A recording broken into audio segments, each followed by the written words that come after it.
Bisa dimulai Mas Afri, silakan. Tech Hatip kali ini temanya Clean Code, Level Up Your Code. Kenapa dan bagaimana menulis kode yang bersih gitu. Nah, sebelumnya perkenalkan, saya Khairul Amri, saya backend engineer di Tada, kurang lebih sudah bergabung hampir 1 tahun. Sebelumnya saya bekerja sebagai freelance developer, kira-kira dimulai tahun 2016. Itu saya bekerja cari proyekan, pakai bahasa pemrograman PHP, framework CodeMeter, dan Laravel. Dan berarti kurang lebih 4 tahun itu saya bekerja sendiri, ketemu klien, bikin code sendiri, semaunya sendiri. Dan ketika join ke Tada, yang notabene-nya itu teamwork, kerjanya dengan teamwork, ternyata banyak hal yang perlu diperbaiki dari yang selama ini saya buat gitu. Nah, berawal dari situ pengen share ke teman-teman, mungkin masih ada yang kenapa sih code-nya harus begini, kita kan code semau kita aja, yang penting work gitu. Nah, dari situ pengen share kenapa sih penting banget sih untuk meningkatkan kualitas dari code kita supaya lebih mudah dibaca dan lebih mudah maintenance, baik itu untuk diri kita sendiri maupun kalau kerja partner gitu, atau next orang lain yang memperbaiki code-nya gitu. Nah, temanya itu code, level up your code, meningkatkan kode kamu dari yang awalnya kita belajar doang gimana kode ini bisa jalan gitu. Nah, sekarang saatnya untuk meningkatkan dari yang sekedar bisa jalan, tapi jadi lebih berkualitas. Nah, jadi what is clean code? Apa itu clean code? Bukan yang bersih-bersih gitu ya, di kode dibersihin atau laptop dibersihin gitu, bukan. Nah, sebelumnya berapa lama sih waktu yang dibutuhkan ketika kita membuat sebuah project dari awal? Mungkin dari teman-teman ada yang dari klien bikin ini dong, atau dari ada permintaan bikin fitur ini, berapa lama? Satu bulan mungkin, atau mungkin 1 minggu, atau mungkin yang super banget tuh 1 malam jadi kayak Candi Prambanan gitu. Hari ini dikasih terus besok udah jadi nih gitu. Tapi saking buru-burunya sehingga yang penting jalan gitu. Yang penting sesuai requirement, pengennya apa, bisnisnya seperti apa, jalan. Tapi code quality-nya tidak diperhatikan. Sehingga ketika setelah beberapa bulan, katakan 6-12 bulan, kemudian project itu dari kliennya atau ada keperluan untuk merubah, Mas tambahin dong kode ini atau ada bug gitu. Pernah nggak ngerasa, wah begitu kita udah lama, project-nya ditinggalin, udah lupa flow-nya kayak gimana, udah lupa kenapa dibikin seperti ini gitu.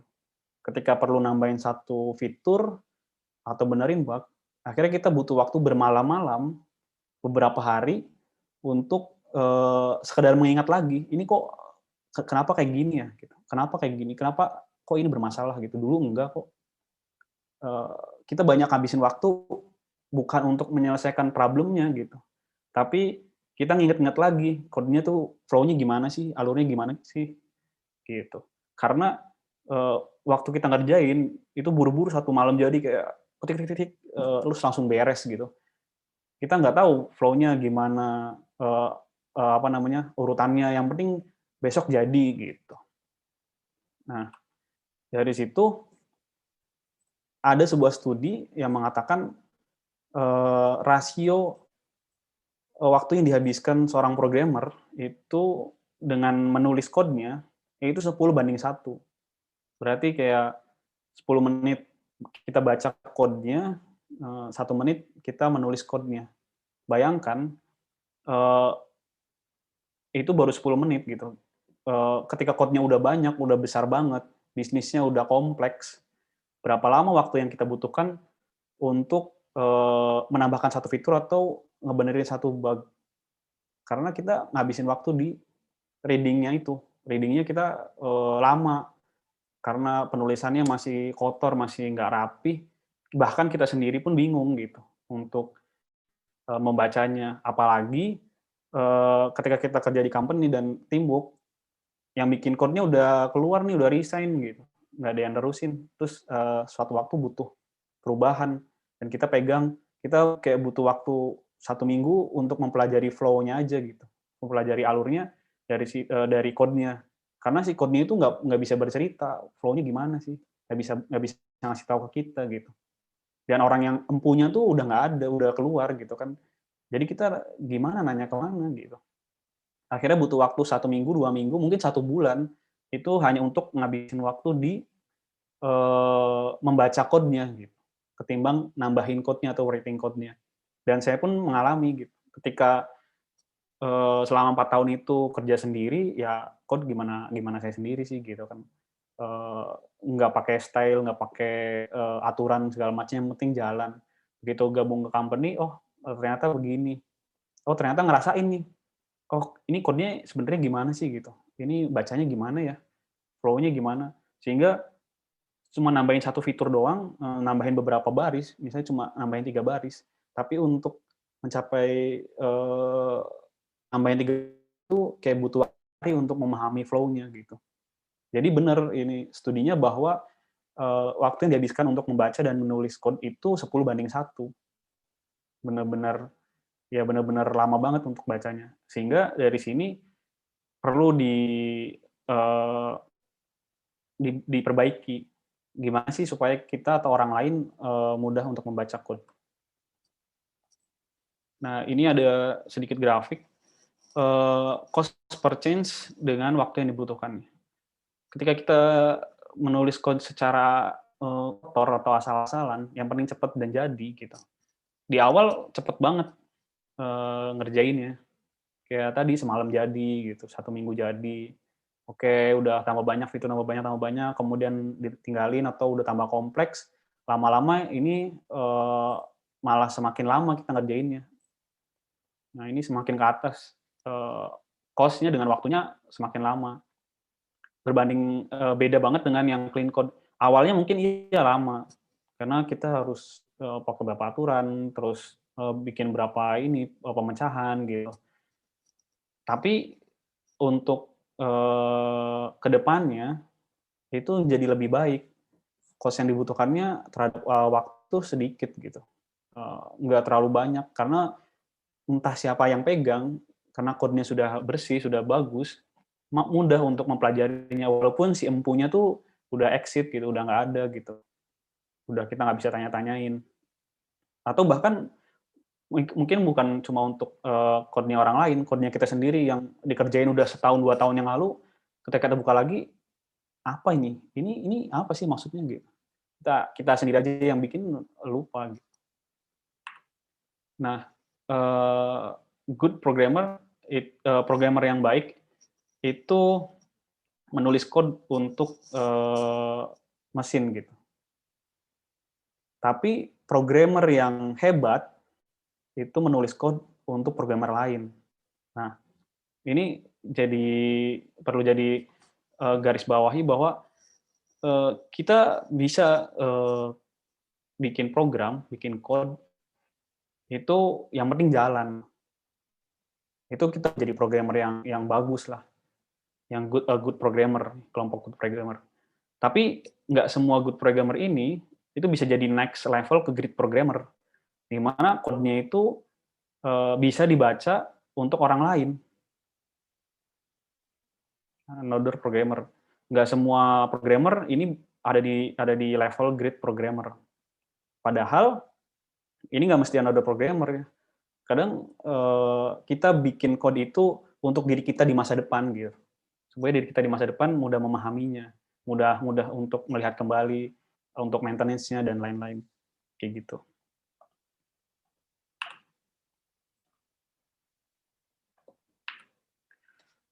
Ini ada kutipan dari Grady Botch, itu, dia yang bikin buku OOP kalau nggak salah, OOP, UML. Dia bilang, "Clean code is simple and direct. Clean code read like a written prose." Nah, code itu dengan clean code kita membaca itu seperti membaca apa puisi, membaca karya gitu. Indah, menyenangkan gitu, nggak yang ini apa gitu, tapi oh ya, oh ini, oh iya ya, oh begini. Itu yang dimaksud Grady Bots itu kayak gitu. Nah, clean code ini arahnya ke sana supaya code yang kita buat menjadi lebih indah dan mudah untuk dan enak dibaca orang lain gitu. Nah, ini Michael Fader juga ngasih kutipan, clean code always look like it was written by someone who cares. Dari code yang bersih itu menunjukkan bahwa yang bikin itu peduli gitu sama orang lain atau sama pembacanya gitu. Dia orang yang peduli terhadap programmer lain dan terhadap dirinya di masa depan nanti gitu.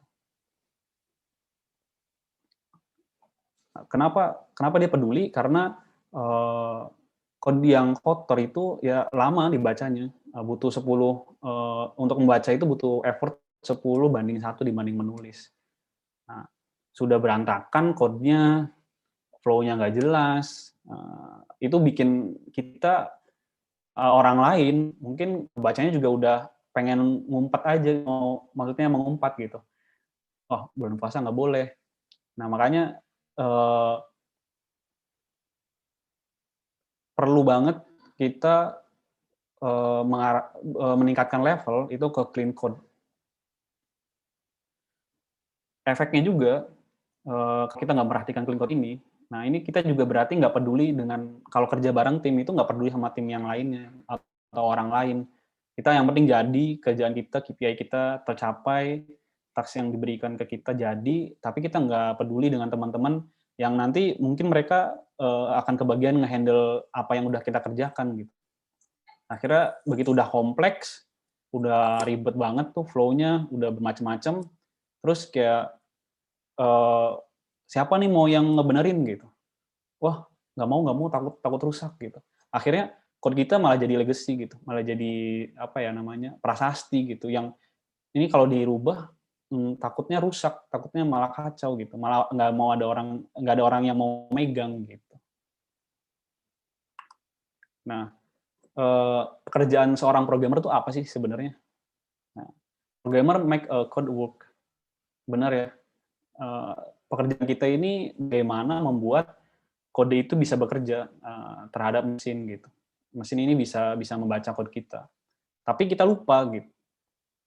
Itu tuh baru setengah dari kewajiban kita sebagai programmer. Nah, sebenarnya ada setengah lagi, yaitu membuatnya supaya lebih mudah membuatnya mudah untuk di-maintenance gitu.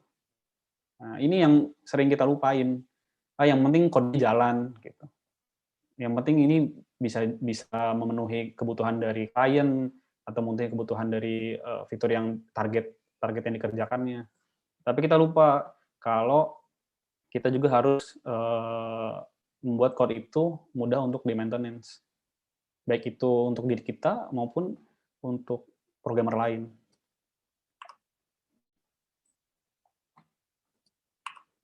Nah, jadi sebenarnya clean code itu bagaimana membuat code mudah dibaca oleh manusia gitu, nggak cuma dibaca oleh komputer atau mesin, tapi dibaca oleh manusia baik itu kita maupun orang lain.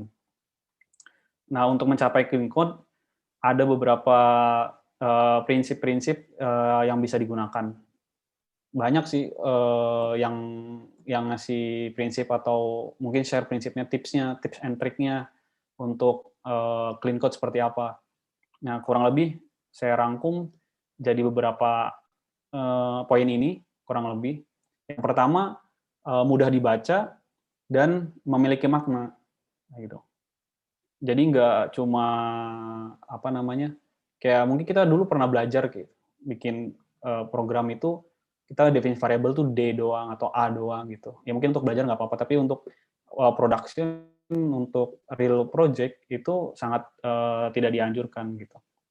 Nah, jadi clean code itu kode yang mudah dibaca dan memiliki makna. Begitu kita baca, oh iya, oh oke, oh iya nanti flow-nya ke sini. Oh iya ini tuh fungsinya ngapain nih gitu. Kita sekali baca tuh udah langsung ngeh gitu. Nah, yang kedua itu mengurangi cognitive load. Artinya kita mengurangi ya begitu kita baca tuh nggak, aduh apa ya ini? Ini tuh maksudnya apa gitu. Nah, itu cognitive load tuh. Bikin beban pikiran tuh, bikin capek otak gitu kan.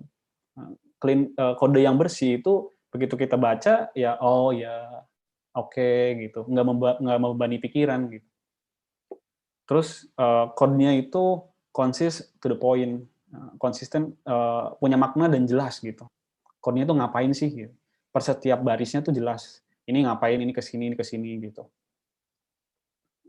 Berapa kali saya pernah ketemu juga itu kayak programmer tuh bikin gitu ya, nyoba-nyoba, terus, "Oh jadi," dicoba lagi, "Oh kok gagal ya?" Dicoba lagi, "Kok jadi?" Gitu. Mungkin ada meme kayak gitu kan, di-save jadi, di-save gagal gitu ya, aneh gitu. Padahal, nggak semuanya kayak gitu sih. Sebenarnya kode itu, bisa menjelaskan dirinya dan presisi gitu. Oh, dia tugasnya ngapain, baris pertama perintahnya apa, baris kedua apa, dan seterusnya. Dia jelas gitu, punya poin, punya maknanya. Nah, yang keempat, prinsip untuk clean code itu slim, tidak kompleks nested atau yang kayak if-nya bersarang gitu, di-tab lagi, di-tab lagi, di-tab lagi gitu, sampai mentok ke samping layar gitu. Nah, dan juga barisnya itu nggak banyak. Mungkin dulu kita pertama kali belajar gitu, ketika bikin code yang sampai ribuan baris kayak mungkin 1.000, 4.000 baris itu kayak bangga, "Wih, keren nih, gue bikin code sampai 4.000 baris," gitu. Padahal itu sebenarnya salah sih. Dengan lihat 4.000 baris aja kita udah males lah gitu. Kayak kita lihat kamus yang tebelnya 1.000 halaman gitu kan, udah aduh, mau baca aja udah males gitu kan. Gimana kita mau memahami code-nya gitu. Nah, yang kelima itu follow common best practice and pattern. Nah, best practice ini balik ke style atau jenis code-nya masing-masing ya, kayak JavaScript punya standar code-nya sendiri gitu, kayak yang pakai ES6. Nah, terus PHP punya standar code-nya sendiri yang dikeluarin resmi dari PHP-nya, gimana best practice-nya gitu, pattern-nya gimana. Ya, Python juga beda gitu kan. Nah, ini ikut berdasarkan bahasa pemrograman yang digunakan, best practice-nya. Kemudian yang paling penting itu mudah untuk diikuti dan happy untuk fun untuk maintenance-nya. Jadi ketika udah bikin kode atau udah ditinggalin, terus ketika mau buka lagi terus ya kita baca oh ya oke, oh ya paham gitu. Atau orang lain buka code kita seperti apa, ketika review oh iya paham, iya oke kayak gini gitu. Tahu alurnya, tahu maknanya jelas gitu. Jangan sampai kita udah bikin code, dengan bisnis yang kompleks, bikin code-nya yang penting jadi, cepet, gitu. Hasilnya banyak, code-nya nggak beraturan, bahkan kita sendiri mau maintenance tuh kayak, aduh, ini takut bermasalah nih. Ini kayak kita ada kekhawatiran sendiri malah untuk maintenance si code-nya gitu. Takutnya ngerubah sedikit di sini, hasilnya ada bug di mana-mana gitu. Makanya adanya meme nutup satu bug, ngebuka bug lain, itu bisa jadi karena ya belum benar-benar menerapkan prinsip dari clean code ini gitu. Seharusnya dengan clean code ini meminimalisir yang kayak gitu.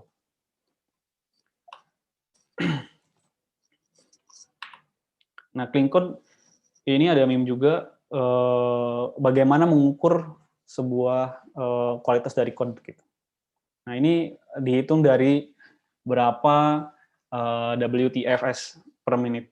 Ini berapa umpatan-umpatan yang keluar dari seorang code reviewer gitu, ketika melihat code orang lain. Ya kalau buka code, kita nge-review, ngeliat code orang, oh ya, ini apa nih? Oh kayak gini gitu. Ini udah masuk ke good code nih. Tapi begitu kita lihat, ini apa sih? Gitu. wah kok kayak gini, kok ini, dan akhirnya banyak banyak banyak umpatan yang keluar gitu. Nah ini tanda-tanda bahwa code-nya itu udah, jelek gitu, bad code. Nah jadi ini ukuran apa ya, batasannya kelihatannya dari mana sih kode itu bisa dinyatakan baik ya, karena tadi kode itu kan untuk mesin dan untuk, orang lain gitu, untuk manusia lain. Jadi ukurannya kalau mesin mah udah pinter sih gitu, ada compilernya, udah ngerti harus gimana. Nah ini hitungannya dari manusianya, seberapa banyak umpatan yang dikeluarkan oleh orang yang membaca kode tersebut. Nah kayak gini, sekilas kayak bisa nggak teman-teman, ngertiin maksudnya gitu? Kayak udah if bersarang, if ada if lagi. Ya kalau mesin baca kayak gini, hitungan mikro, berapa mikro, detik gitu kan. Tapi kalau kita kayak, oh proses, transaksi, deadlines, ini apa nih for, nanti for ketemunya di mana ya? Ini kan kayak gini. Ini kenapa kayak gini gitu. Nah ini, ciri-ciri kode yang kalau kita lihat nih udah langsung pusing duluan. Nah itu berarti code quality-nya jelek nih, kurang bagus. Nah, untuk clean code, ada beberapa buku sih yang pernah dikeluarin. Satunya ngetren itu tuh dari Robert C. Martin. Ini dia ngeluarin clean code, A Handbook of Agile Software Craftsmanship. Di dalamnya dia ngebahas tuh, dari mulai penamaan variabel, dari mulai kenapa sih, perlu clean code gitu. Terus, penamaannya dan sebagainya. Dia cukup detail juga menjelaskan, saya pernah lihat-lihat juga, walaupun belum tamat gitu. Karena lumayan banyak materinya sih. Terus juga ada alternatif lain, Code Complete, ini dari Steve McConnell. Isinya sama aja sih, mirip-mirip lah. Gimana kode itu baik dibuatnya gitu. Nah, itu pengertian awal dari clean code dan kenapa gitu. Kenapa kita perlu membuat code yang bersih. Sekarang untuk sesi tipsnya, tips dan example-nya, gimana sih gitu. Kalau kita, terutama kita yang berawal dari programming itu kadang otodidak ya. Otodidak terus sendirian, kayak kita yang penting jadi aja udah gitu, nggak ada trigger, sebenarnya nama gimana sih? Atau mungkin dari ketika di kampusnya atau di sekolahnya ketika diajarin oleh gurunya kan tujuannya yang penting anak tuh paham gitu. Sehingga nggak tahu nih sebenarnya penamaan gimana. Dari dulunya dikasih tahu kalau bikin nama, bikin variabel tuh begini gitu. Udah bikin pokoknya begini gitu, yang A doang gitu, B doang atau gimana. Nah, itu turun-temurun ke bawah sampai bikin real project ke bawah kayak gitu, karena dulunya memang diajarinya kayak gitu. Nggak tahu kenapa sih variabel tuh apa sih sebenarnya, dia tahu variabel nyimpen data, cuma sebenarnya real penamaannya gimana gitu. Nah, yang pertama, dia namanya harus memiliki makna gitu, punya makna. Nah, code itu karena dibaca orang lain gitu, dan emang semuanya mungkin pakai bahasa Inggris ya. Code kayak belum ada yang pakai bahasa apa gitu kan, kecuali stringnya. Nah, syarat pertama itu kita juga harus memperbanyak pengetahuan di bahasa Inggrisnya ya, di nouns, verb, kayak gitu sih. Pemahaman kata-kata aja sih. Ya bisa carilah. Seiring berjalan waktu juga kita pasti nambah. Nah ini jadi penting banget. Kenapa tadi bahasa Inggrisnya penting? Supaya kita bisa ngasih variabel atau penamaan yang memiliki makna dan mudah dibaca oleh orang lain gitu.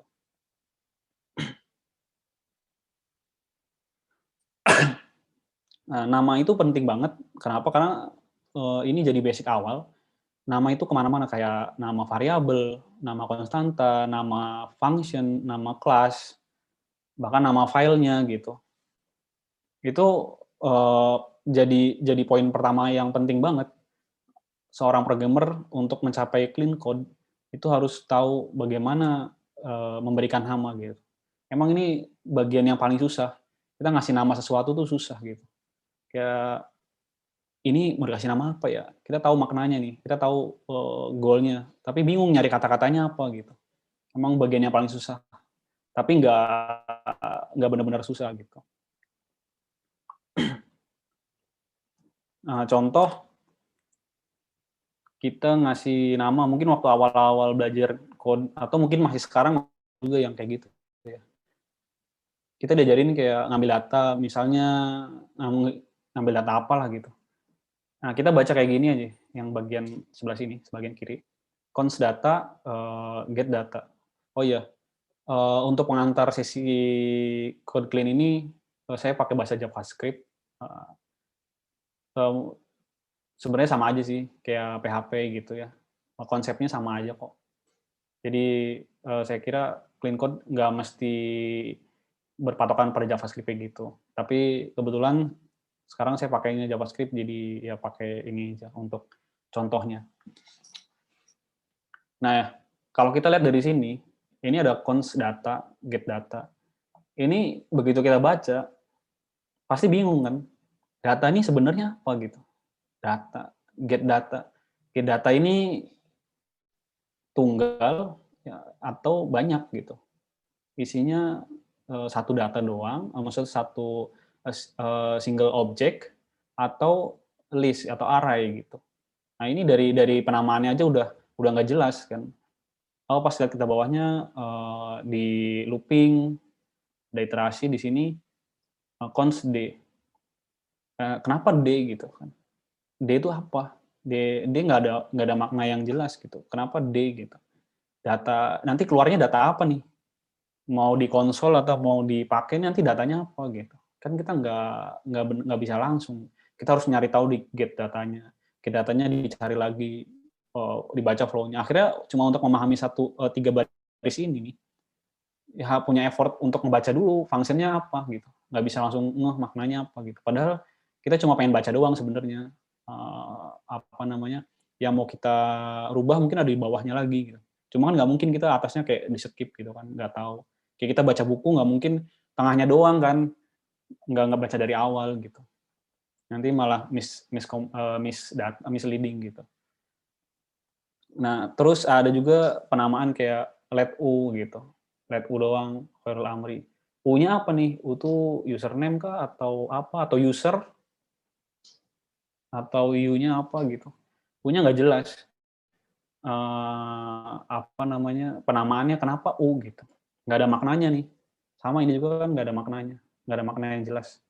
Ini akan menyulitkan ketika code-nya udah banyak, udah kompleks, bisnisnya udah semakin rumit. Ini akan jadi apa ya, bottleneck untuk perbaikannya. Nah, gimana sih memberikan penamaan yang benar itu gitu? Kadang kita kayak dulu kan diajarinnya bikin variabel ya, variabel aja udah misalnya data mau ngambil data produk ya jadi const data sama dengan get data dalamnya isi produknya ngambil dari database gitu. Tapi kita nggak tahu kenapa dikasih namanya data gitu. Kayaknya jarang sih. Ya ini pengalaman saya juga gitu. Waktu diajarin dulu nggak sampai waktu dikenalin sama guru tuh nggak sampai kenapa kasih nama variabelnya begini gitu. Nggak nyampe kayak gitu. Yang penting udah ikutin aja, yang penting jadi dulu gitu. Ya mungkin pada saat itu iya benar sih, yang penting kita tahu dulu karena kita kan belajar code, belajar programming abstrak gitu, nggak kelihatan bentukannya. Yang penting jalan dulu, tahu hasilnya dulu. Tapi tidak ada tindak lanjutnya gitu. Dikenalin nih kenapa tadi kasih namanya ini, kenapa kasih namanya ini. Padahal penamaan itu penting banget kan. Karena semuanya itu pakai nama variabel, function, class, nama foldernya, nama filenya. Nah, semua itu pakai nama. Ada satu aturan kayak penamaan variabel dan konstanta. Nah, variabel atau konstanta itu apa? Itu sebuah tempat untuk mendefinisikan data kontainer atau data konten lah gitu. Nah, penamaannya sebaiknya itu menggunakan noun atau berapa kata adjektif gitu. Nah, Contohnya, ini contoh awal nih, kontainer seperti apa. Itu ada user input data, list of product, terus list of user, atau objek usernya gitu. Nah, itu kan semua disimpan di variabel nih. Nah, penamaannya harus pakai noun. Kenapa pakai noun? Supaya jelas maknanya. Kan dia ini kan kata benda, bukan kata aksi gitu. Kayak buat nyimpen data produk, tapi namanya get produk. Nah, itu kan get udah kata kerja. Jadi sebenarnya dia menampung nama apa menampung data apa menampung action gitu atau menampung perintah, kan nggak jelas gitu. Apalagi di JavaScript itu kan kayak di variable bisa nyimpen apa namanya, bisa nyimpen function gitu, bisa define function. Nanti kalau penamaannya nggak jelas, kita bingung di mana yang variabel untuk data, mana variabel untuk functionnya. Contohnya user gitu, kata kata benda kan, user atau first name atau is valid. Nah, ini bisa juga nilainya apa namanya, untuk pernyataan benar atau salah. Terus kita juga bisa mungkin di sini awalnya age gitu, tapi age kan apa gitu, nggak tahu gitu. Konteksnya apa age? Nah, age of users gitu. Nah, kumpulan umur dari user gitu.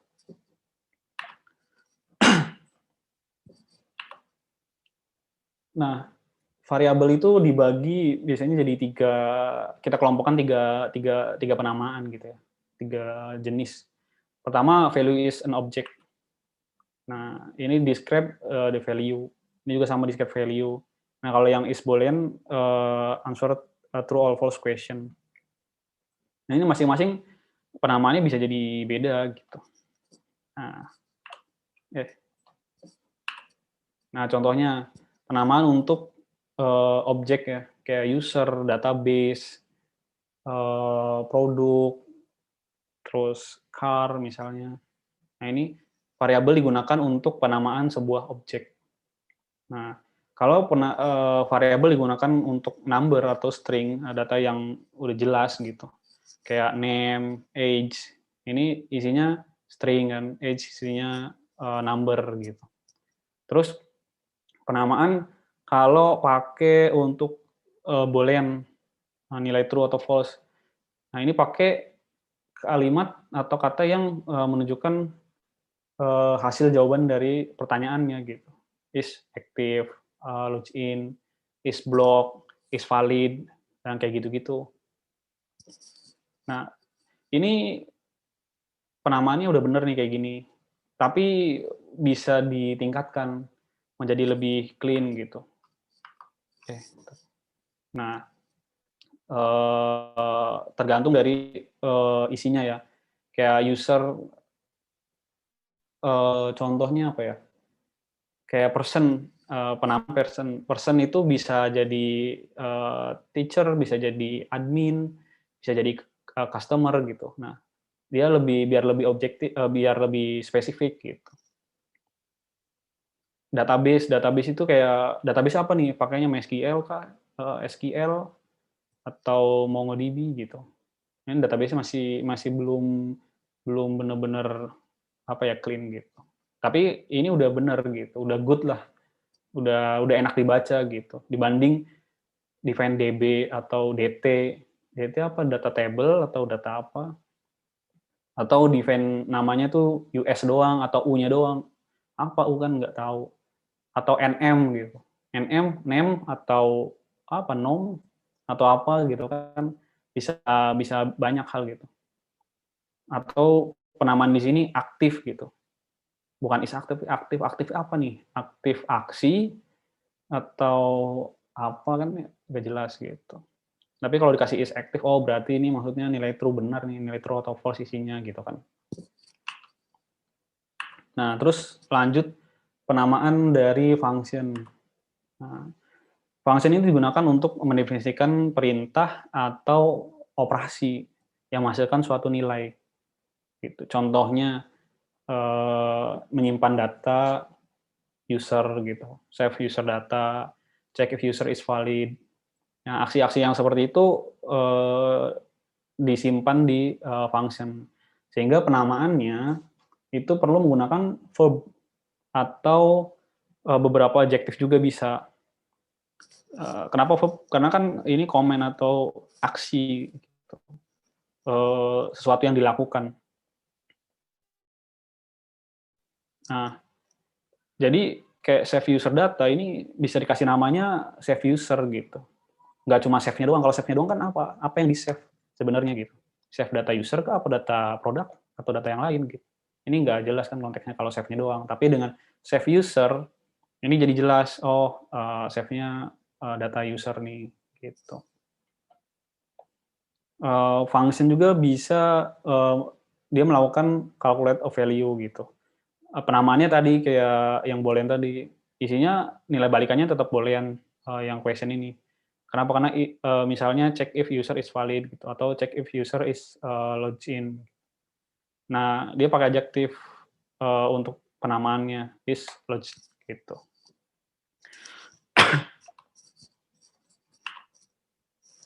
Nah, ada dua tadi.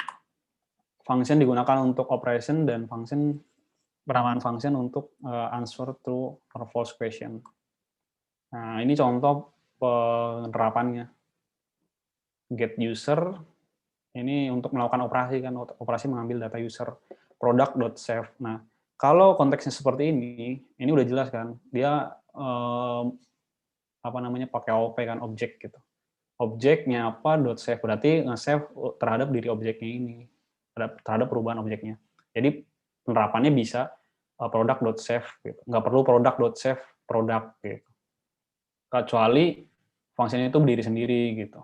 Operasi yang sendiri bukan metode di sebuah kelas. Kemudian ini penamaan untuk yang boolean tadi is valid, dia nilai return-nya bisa true atau false, bisa pakai adjektif gitu, atau ini kan sebenarnya is valid juga is valid apa gitu, masih belum jelas kan, is valid email atau is valid string.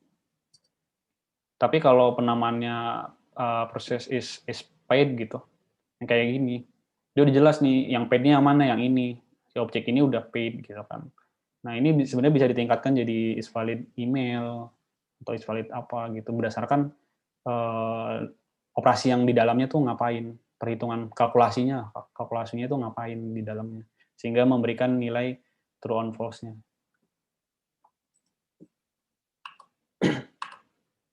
Terus ada tadi variabel, function, sama kelas ya. Nah, kelas itu di-describe untuk menjelaskan sesuatu gitu, bikin sesuatu. Ya bisa user, bisa produk, bisa objek database, bisa body parser atau request, kayak gitu, menjelaskan sesuatu. Nah, penamaannya pakai nouns juga bisa pakai noun dan beberapa kalimat nouns-nya gitu. Jadi nggak cuma satu kata, tapi bisa beberapa kata. Contohnya user, produk, terus apa ya,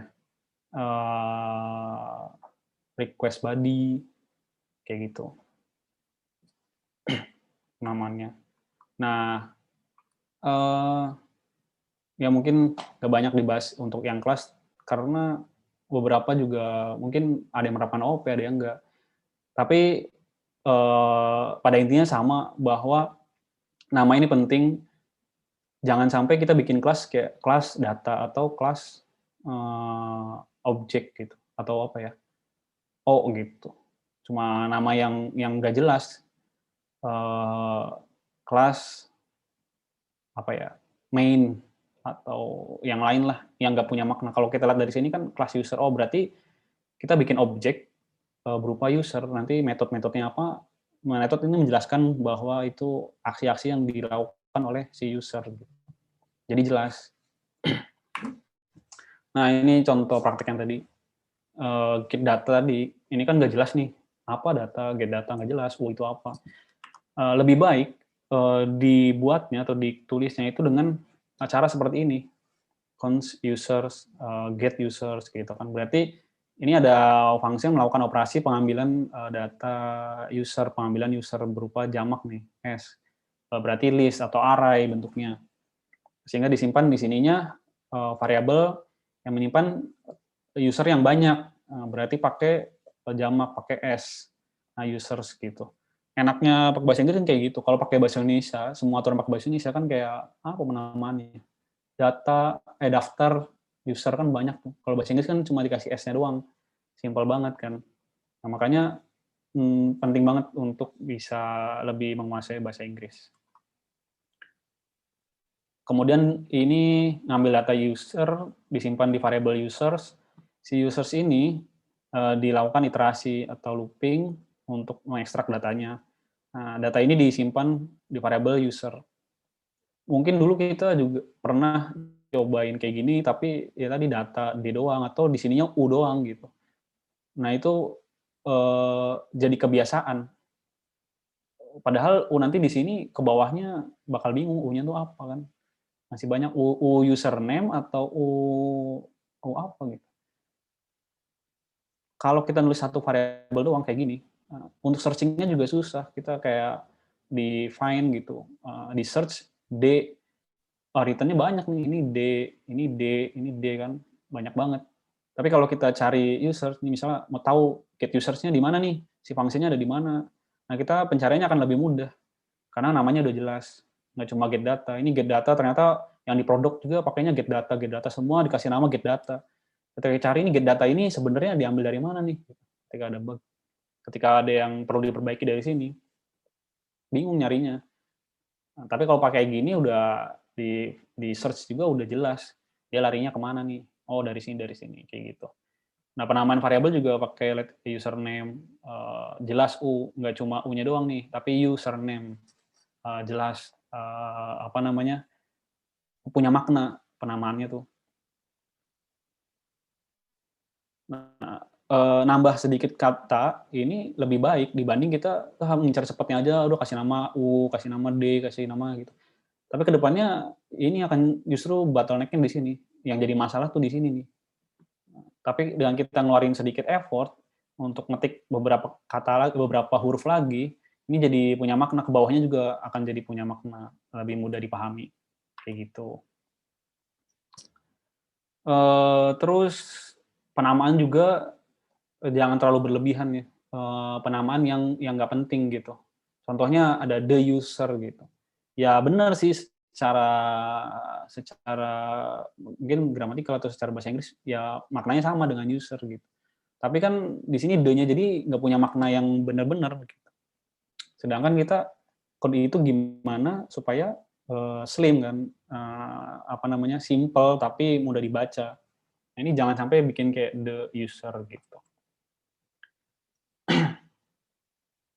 Wah ini penerapan yang benernya kan user langsung new user. Oh ini salah nih.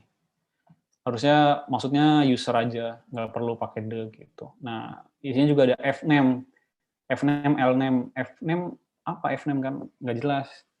Nah, lebih baik kita tulis first name atau last name ketimbang lname-nya doang. Ya mungkin kita ingat ya sekarang fname, first name gitu. Katakan ini nggak ada nih di suatu baris keluar nih user.fname. Fname di sini sebenarnya full name apa first name nih? Ini kan jadi maknanya jadi nggak jelas kan.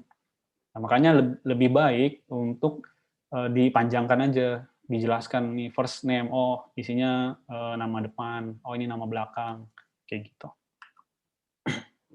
Sama juga contohnya kayak gini, const full chart size 100. Nah, full ini menyimpan nilai true dari nilai perbandingan atau nilai boolean dari si chart size lebih besar daripada 100.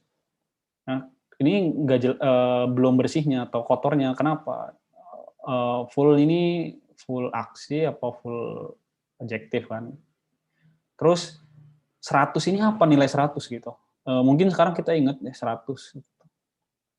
Tapi orang lain ketika baca atau kita udah berapa tahun baca 100 tuh, kenapa ya dulu dikasih nilainya 100 gitu. Akan lebih mudah dibaca ketika diberikan nama ini kayak gini nih, max chart size 100. Oh, 100 ini adalah nilai maksimal dari chart size-nya. Jadi kalau ini chart size lebih besar dari max chart size, nah dia pasti dia nilainya penuh, is full gitu. berarti chart-nya sudah penuh.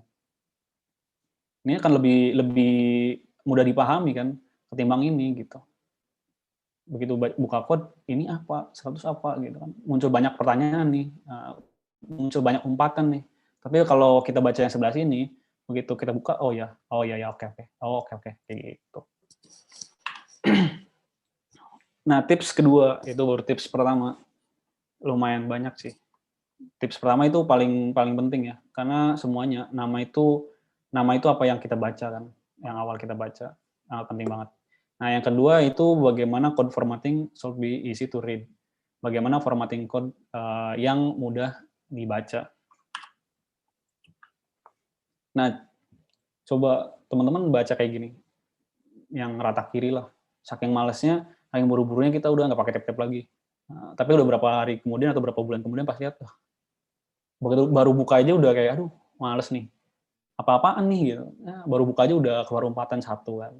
Belum ngebaca ini, baru lihat doang. Nah, yang kayak gini, ini nggak baik nih. Perlu adanya formatting code supaya mata kita lebih enak ngebacanya gitu. Supaya code-nya kan lebih indah. Kalau udah indah kan kita membacanya juga bersemangat. Nah, ada beberapa prinsip sih yang paling basic lah. Itu vertical formatting. Vertical formatting ini prinsipnya untuk memisahkan beberapa file. Memisahkan satu file menjadi beberapa file yang konsepnya itu beda-beda. Misalnya kita bikin file namanya action gitu. Di dalam action ada action save user, ada save produk, ada save apa, semua digabung tuh. Ada beberapa bahasan lah gitu. Nah, itu baiknya dibuat jadi beberapa file. Kayak kita ngebahas, kita bikin apa karya tulis lah gitu. Atau kita bikin cerita. Nah, kita ada paragraf kan, dipecah bab gitu. Nah, kalau semuanya jadi satu, itu kan nggak enak dibacanya. Tapi kalau dipecah-pecah, akan lebih mudah kita memahaminya. Jadi, file yang isinya ribuan baris, itu nggak hebat sama sekali. Justru, wah bisa jadi tanda tanya, kenapa sampai ribuan baris? Akan jadi males gitu. Justru file yang hebat itu, hasil file yang bagus itu, yang isi konteksnya jelas gitu. Nah, kemudian ada different concept solved by spacing. Nah, misalnya udah dipecah-pecah nih masing-masing konsep, user sendiri, produk sendiri gitu. Terus di dalam user di file user itu ada action save, ada action update, misalnya action delete. Nah, itu kan konsepnya masing-masing beda nih. Nah, itu masing-masing konsep perlu dikasih jarak. Terus kalau konsepnya sama, yang pemakaian konsepnya itu sama. Kalau tadi kan yang beda nih, kalau beda kasih jarak. Nah, kalau sama itu nggak perlu kasih jarak lagi. Kayak tadi nih, mana ya? Nah, ini kan the user nih, sama nih, yang kayak gini. Nggak usah kasih jarak lagi, jangan the user di enter. Maksudnya ini user di enter gitu kan. Itu makan tempat. Kemudian yang keempat, relate concept should be keep close to each other. Nah, konsepnya jelas, masing-masing bagian itu perintahnya jelas. Jadi nggak ada istilah lagi, kenapa kode ini bisa jalan? Ya nggak tahu. Itu berjalan dengan sendirinya, dengan bantuan dari yang maha kuasa gitu. Kita nggak tahu itu berjalan dengan ajaib, itu nggak ada yang kayak gitu. Dengan clean code, ya jelas, ini kenapa bisa terjadi seperti ini, jalan masing-masingnya. Nah, ini contoh yang nggak pakai formatting style. Nah, dari sini juga kita udah, ya bacanya juga susah kan. Kita nggak tahu nih pengelompokannya yang mana nih. Gitu. Ini di atas pemanggilan modul ya, pendefinan modul gitu, modul path sama FS, file system. Kemudian ada pendefinisian kelas, ada konstruktor, ada function-functionnya. Semua nggak pakai spasi, ini pelit banget kan programmernya. Ini malah bacanya jadi susah. Padahal ini kan kelompok-kelompok sendiri, ini pemanggilan import untuk modulnya. Ini penamaan function. Ini kan ke sini konstruktor ini aksi sendiri nih, setup storage ini aksi sendiri. Jadi harusnya dipisah-pisah.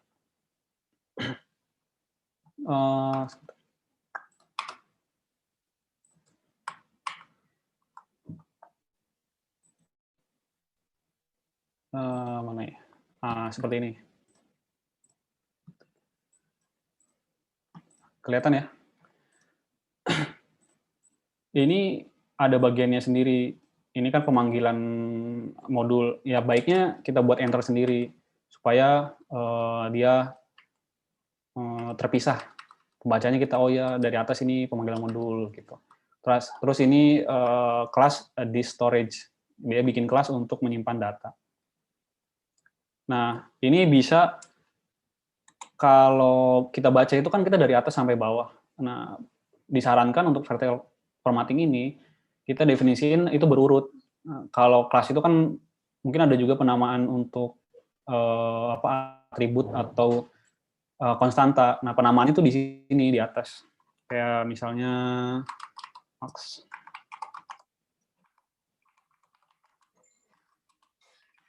Nah, 10 gitu. Max file upload-nya 10 MB misalnya. Nah, kita bisa kasih komen.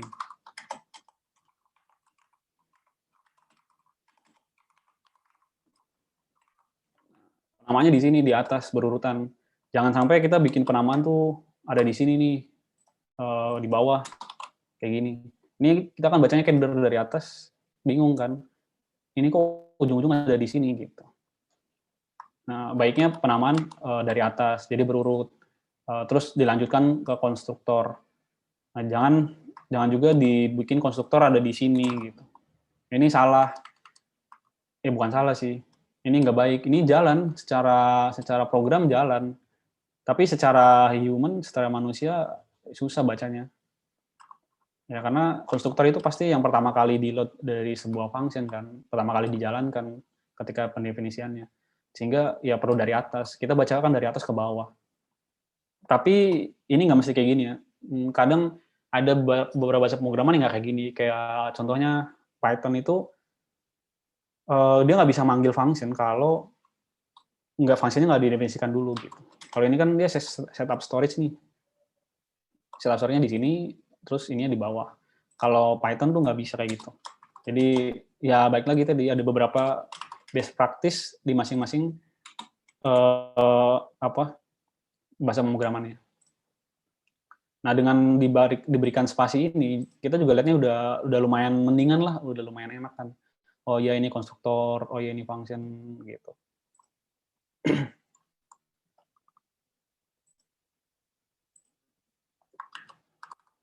Kelihatan nggak ya?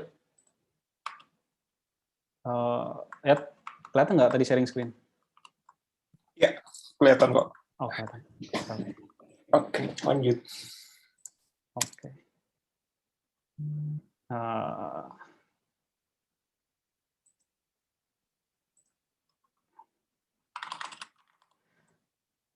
Ini terus kita lihat lagi di sini, di bagian sini nih yang lebih enak. Nah ini kan ada satu function untuk memvalidasi existing gitu kan. Ini udah pernah dibuat atau belum gitu. Ini satu function validasi, ini ada function sendiri, ada satu operasi sendiri gitu, ada satu perintah sendiri. Ini lebih baik dibuat terpisah. Nah, kalau yang file ini kan hubungannya ke sini nih. Dia definisi sini. Jadi ini lebih baik tidak perlu di enter. Kayak gini ini buang-buang space. Jadi mending di sini aja, nggak apa-apa. Kayak gitu. Kemudian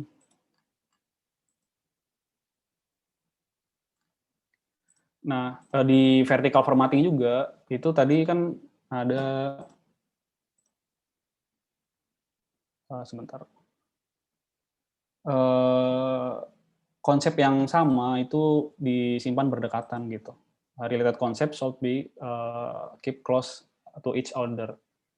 Nah, kalau di bahasa JavaScript terus PHP itu kan nggak mesti di atas ya tadi pemberian pendefinisian functionnya. Sehingga ketika di construct ini ada pemanggilan function nih si setup store directory. Nah, si setupnya disimpannya di bawahnya si konstruktor. Jadi ketika kita pengen nyari itu gampang. Oh ya ini di sebelah sini gitu. Jangan jangan atau tidak dianjurkan ini udah di sini terus kita simpannya di bawah nih gitu. Ini kan jadi effort sendiri nih mau nyari itu. Ini apa sih?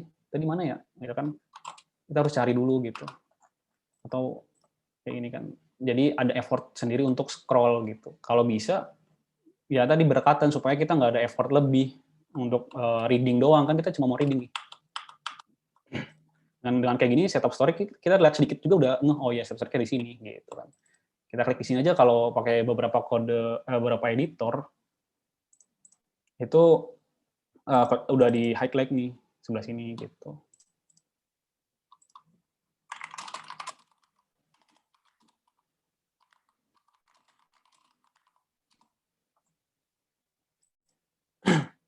Nah, terus ini di setup directory ada create storage directory ini kan. Nah, ini di sebelah sini kan. Jadi dia berurutan gitu, dekat-dekatan, nggak jauh-jauhan gitu. Iya kan. Masa mau jauh-jauhan? Kayak orang musuhan aja. Nah, ini lanjut ada si create directory ada handle operation. Nah, tapi handle-nya kok ada jauh nih. Agak ke bawah nih. Kenapa nih gitu? Kenapa nggak ada di sini? Si yang mana tadi? Nah, kenapa nggak ada di sini? Karena ternyata ada satu function lagi yang pakai si handle operation gitu. Tadi kan kita konsepnya semua function simpen agak di bawah-bawahnya gitu kan, berdekatan. Kita bacakan dari atas ke bawah. Jadi kita simpennya ya di sini karena dia ada pembacaan lagi kan, supaya nggak ini ke sini ke bawah, yang ini ke atas gitu.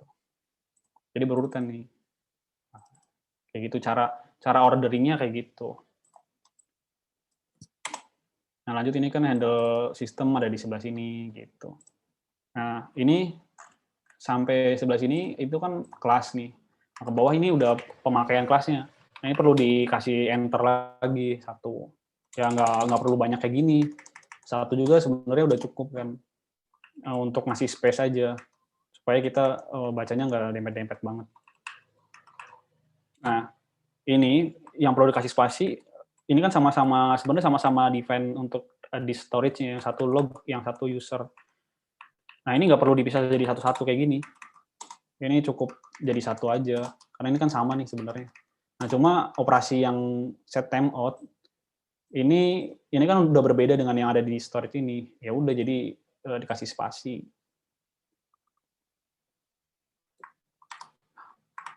Wah. Nah, kita lanjutkan. Itu vertikal ya. Nah, terus ada juga horizontal formatting. Horizontal formatting itu tadi kan dari atas ke bawah. Nah, kalau horizontal formatting itu untuk memberikan apa namanya kan horizontal, ngasih tab, terus break long statement into multiple sort sort maksudnya mecah satu statement panjang yang sampai scroll ke kanan gitu. Itu supaya nggak perlu scroll itu dikasih enter. Kemudian menggunakan nama yang jelas tapi nggak panjang. Nah, contoh kayak gini nih. Jangan sampai kita bikin kayak gini karena saking buru-burunya atau saking bersemangatnya, terus udahlah nggak pakai enter lah gitu. Nah, kita ketik, ternyata bablas sampai sini kan.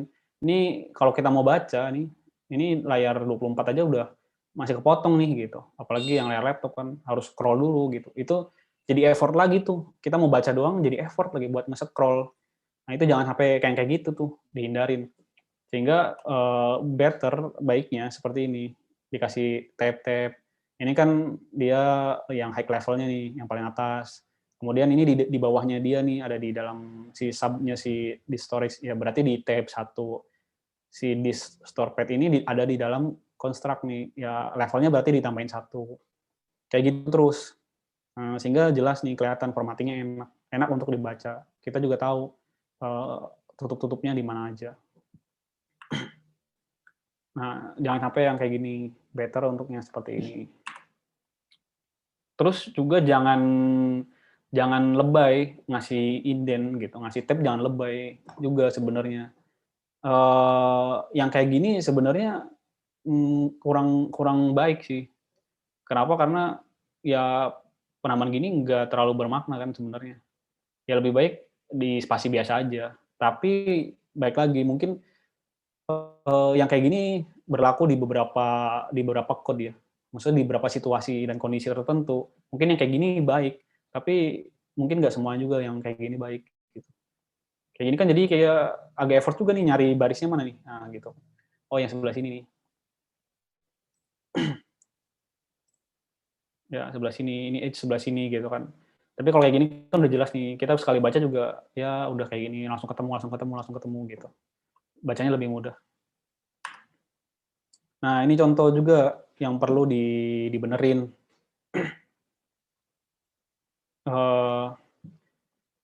Kita baca post, ini ada kelas post. Oke. Bentar. Ada kelas post, kemudian dia punya statement banyak.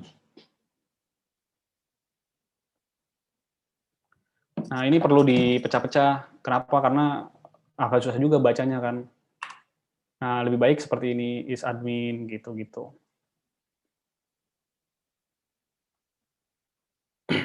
Ya, lebih banyak dipecah-pecahnya supaya kita baca if juga gampang lihatnya, kayak gini.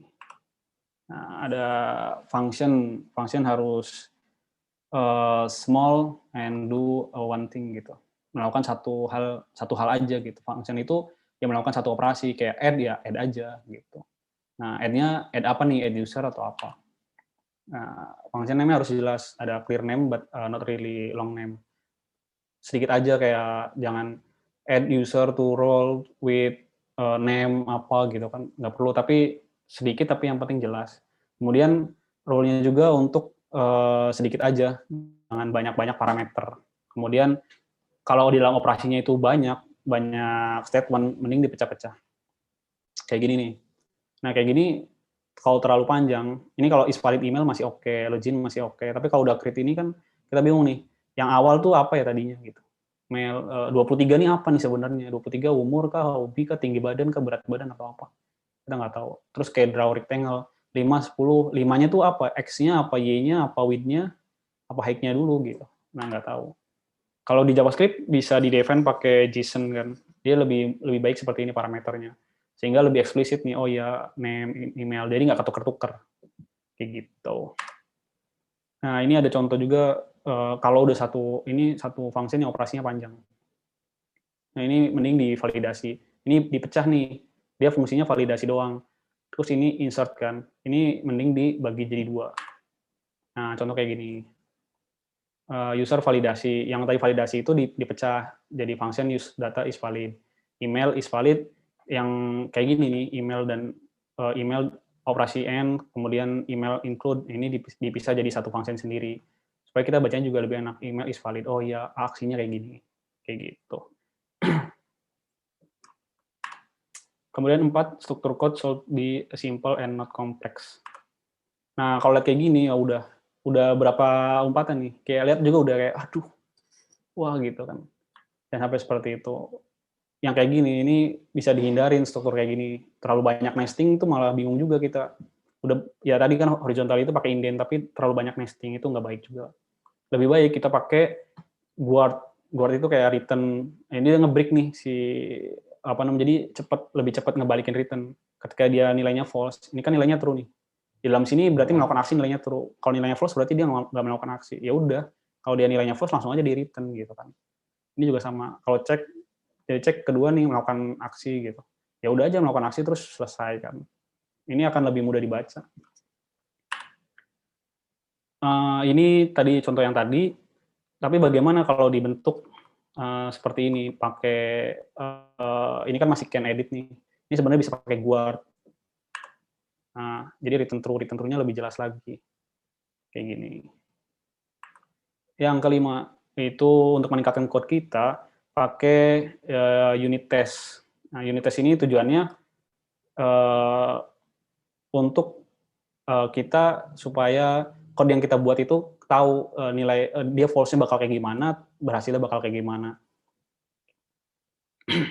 Nah, harusnya ketika bikin code itu baiknya kita bikin tesnya dulu, karena prinsipnya gini, kita nggak boleh bikin code sebelum kita bikin falling unit testnya. Kayak misalnya kita mau bikin create user, kita harus bikin kalau usernya gagal di create seperti apa, baru create code-nya, kemudian baru dibenerin, bikin lagi, dan kayak gitu seterusnya.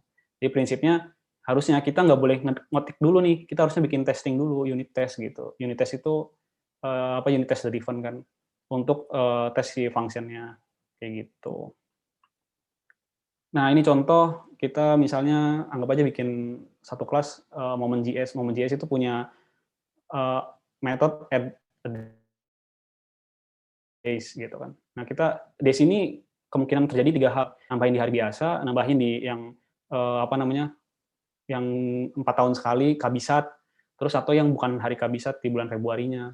Nah, yang kayak gini kan berarti kan ada 3 kejadian nih. Nah, kita testing nih, dia bener nggak hasilnya, kayak gitu. Nah, untuk test driven ini sebenarnya ada materi khususnya juga, maksudnya panjang gitu materinya. Mungkin teman-teman juga bisa cari sendiri aja untuk materi ini, kita nggak bahas, karena banyak banget sih. Kemudian yang keenam, kita harus konsisten. Nah, untuk melakukan ini ya harus konsisten, harus mulai dari sekarang gitu, bukan untuk nanti-nanti. Karena begitu kita mulai, ya kita bisa berjalan sedikit-sedikit. Semua orang belum tentu atau bisa jadi berawal dari tidak membuat code yang bersih. Semua berawal dari code yang kotor. Tapi lama-kelamaan dan kita memperbaiki diri, memperbaiki code-nya, itu akan baik dengan seiring berjalannya waktu.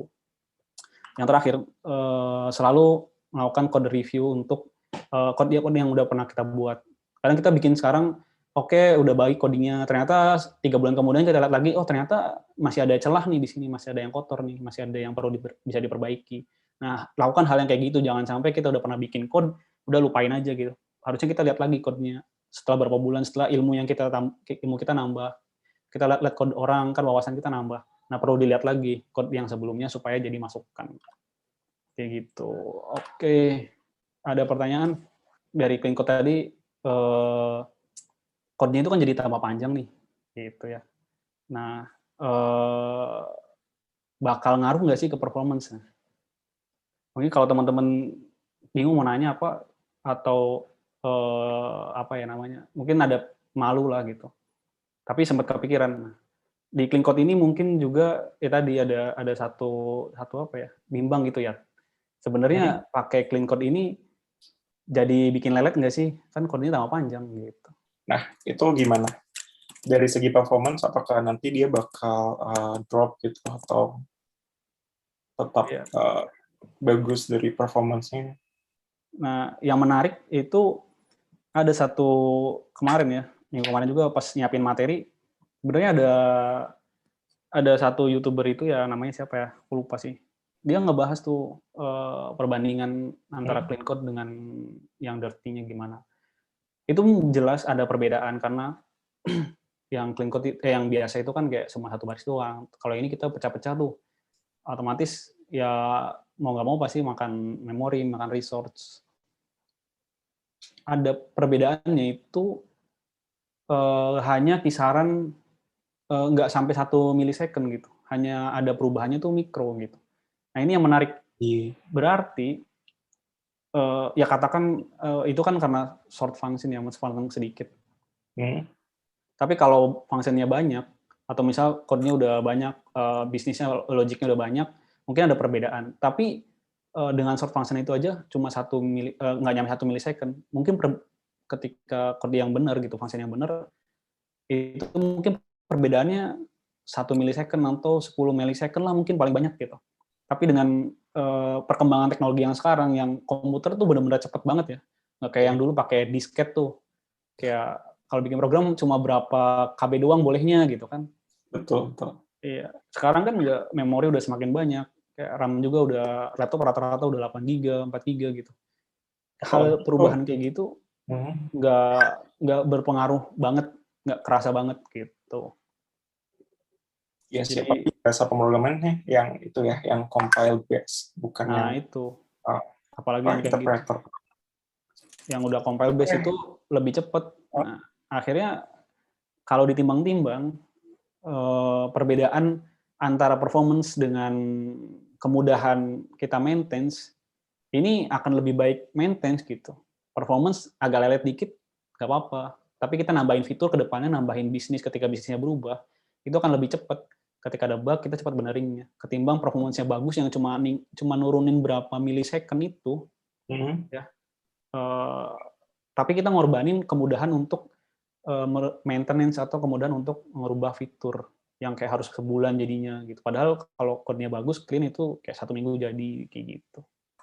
I see. Oke, saya cek di Slido belum ada yang nanya. Kita kasih 1 menit lagi buat yang ingin bertanya.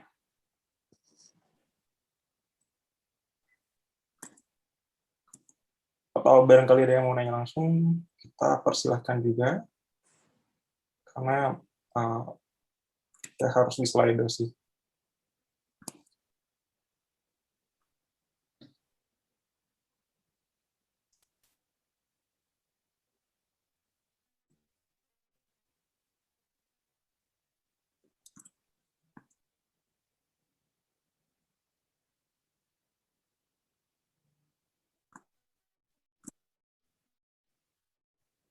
Oke, kalau nggak ada yang mau bertanya, mungkin dari Mas Amri ada yang disampaikan dulu terakhir sebelum kita tutup acaranya.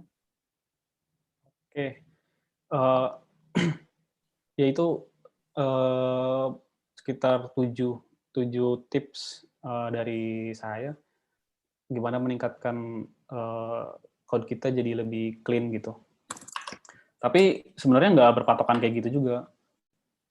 Masing-masing bahasa pemrograman punya base pattern-nya sendiri. Kemudian case-nya juga mungkin berbeda-beda gitu. Terus mungkin di company-nya punya aturan sendiri nih untuk bagaimana penulisan code-nya atau styling-nya gimana. Pada intinya bagaimana penulisannya mungkin dari Google juga banyak tuh cara penulisan begini. Mungkin ada yang saling bersimpangan. Jangan pakai tricky kayak if satu baris gitu, if inline gitu. Jangan. Tapi ada yang bilang better buat pakai bracket gitu atau better pakai if inline. Semua itu tujuannya baik lagi sebenarnya supaya code-nya mudah dibaca gitu. Jadi bagaimanapun stylenya, mau cara yang kayak gimana pun, yang penting itu adalah code supaya bisa berjalan, bisa dibaca oleh mesin, dan bisa dibaca oleh manusia atau sesama programmer atau diri kita di masa depan sehingga mudah diperbaiki. Ya seperti itu. Clean code pada dasarnya atau inti dari clean code-nya tuh supaya mudah dibaca. Oke. Ya mungkin sharing kali ini sebentar atau mungkin materinya kecepatan, nggak benar-benar bisa membuat kalian selesai dari teman-teman nih dari sini jadi saya langsung jadi bersih nih code-nya gitu, langsung jadi clean gitu, nggak juga. Ini hanya jadi awalan depannya buat teman-teman yang belum menerapkan clean code supaya ke-trigger dan mulai tadi itu konsisten mulai dari sekarang untuk memperbaikinya gitu, karena kita nggak tahu ke depannya bakal kayak gimana juga dari program yang kita kerjakan. Sebentar Mas, di Slido ada yang bertanya nih. Saya juga baru lihat 2 menit yang lalu dari Anonymous. Saya bacain ya. Jikalau kita membuat unit test terlebih dahulu sebelum coding, apakah tidak akan menghambat waktu? Soalnya fitur belum dibuat, tapi udah bikin testnya dulu gitu. Nah, seperti apa menurut Mas Amri? Ya secara waktu ya memang jelas akan jadi effort sendiri ya, effort sendiri gitu. Tapi kalau kita create fiturnya baik lagi nih, kita create fiturnya kita bakal bikin code bakal bikin tes nggak terakhirnya, gitu kan? Kan kadang ada kayak mungkin kita dikerja di software house atau di ya freelance gitu kan, yang penting program jadi gitu kan. Ya itu kalau yang prinsipnya kayak gitu ya test driven akan jadi hambatan karena biasanya juga emang nggak bikin tes ya gitu. Selama jadi freelance juga yang penting code-nya jadi. Tapi clean code ini kalau orientasinya kepada supaya mudah di maintenance gitu, supaya tim yang kerja collab-nya itu tim bisa memaintenance dengan baik, tentu kan pasti harus ada unit test-nya. Nah, mungkin dari kita yang sekarang bikin unit test juga bikin fiturnya dulu, baru unit test-nya dulu kan. Ya. Tapi kan sebenarnya sama, kita bikinnya dua kan. Unit test, bikin fitur, bikin unit test. Kita cuma change doang nih, bikin dibalik, bikin unit test-nya dulu, baru bikin function-nya. Sebenarnya kita udah bikin unit test di dalam otak kita kan, kayak oke, function ini mau nambah user, berarti usernya bisa di-create dengan variable ini. Ya, itu kan kita bikin case sendiri di kepala kita. Nah, cuma kita pindahin tuh dalam bentuk unit test, kayak gitu. Oh ya, nanti usernya ini ketika di hit function ini add user bisa jadi kemungkinan file validation-nya, ya kan, kita kan ngetik tuh if misalnya validate email fail gimana kan errornya, itu kan sebenarnya kita udah bikin unit test dulu nih di kepala kita kan. Nah, cuma yang clean code ini kita ngerubah yang di kepala kita tuangkan dulu dalam bentuk unit test kan. Nah, kita mau bikin si momen JS ini, si add days, kita bikin dulu nih momen JS fungsinya masih kosong gitu. Add days, ini add days-nya salah gitu kan. Kita bikin kerangkanya dulu gitu. Baru kita bikin code-nya sehingga ketika dijalankan file-nya tuh kena gitu, validasinya kena. Secara waktu ya jelas pasti mungkin menghambat. Tapi kalau emang wajib gitu kan di company-nya wajib pakai unit test, saya kira nggak terlalu perbandingannya nggak terlalu banyak sih. Karena kita di akhir juga bakal bikin unit test kan sebenarnya.